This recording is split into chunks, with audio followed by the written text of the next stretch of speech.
بلوچستان کے شہر کلات سے ہمارے نمائندہ نائب اسرار مینگل کی رپورٹ کے مطابق سمیع اللہ شاہوانی، عبدالواحد، عمیر قادر، مقبول احمد، مختار احمد، مفتی سمیع اللہ ذوالفقار، فرحان سرور، سیف اللہ مینگل اور دیگر نے کلات میں پریس کانفرنس سے خطاب میں کہا کہ محکمہ تعلیم حکومت پاکستان کی طرف سے تقریباً 3000 بند اسکولز اور خالی اسامیوں پر تعیناتی کے لیے کم و بیش 8500 اساتذہ کی بھرتی کا اشتہار دیا گیا، جس کے تحت سردار بہادر خان وومن یونیورسٹی کو ٹیسٹ منعقد کرنے کی ذمہ داری سونپی گئی، جس میں بلوچستان بھر کے 3 لاکھ درخواستوں کی فیس فی بندہ 980 روپے وصولی ہوئی، ٹیسٹ بھی لی، جس سے کئی سالوں سے غیر فعال اسکولز کو فعال بنانے کا موقع بھی ہاتھ آئے گا۔ ٹیسٹ منعقد ہونے کے بعد ایس بی کے انتظامیہ نے آنسر کیز اپلوڈ کی، جس کے ذریعے تمام امیدواروں کو اپنے ریزلٹس کا بھی علم ہوا۔ تیاری مکمل حتمی مراحل میں تھی کہ محکمہ ایجوکیشن سے بالواسطہ یا بلا واسطہ کوئی تعلق نہ رکھنے والے ایک شخص نے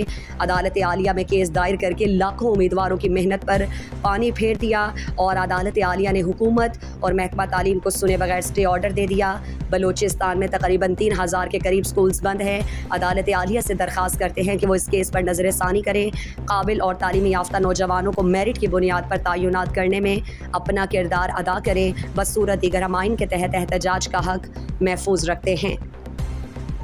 مزید دلچسپ معلومات اور خبروں سے آگاہ ہونے کے لیے گدروشیا point Facebook page, Instagram, Twitter کو فالو اور یوٹیوب چینل کو سبسکرائب کریں۔ بیل آئیکن بٹن دبانا نہ بھولیں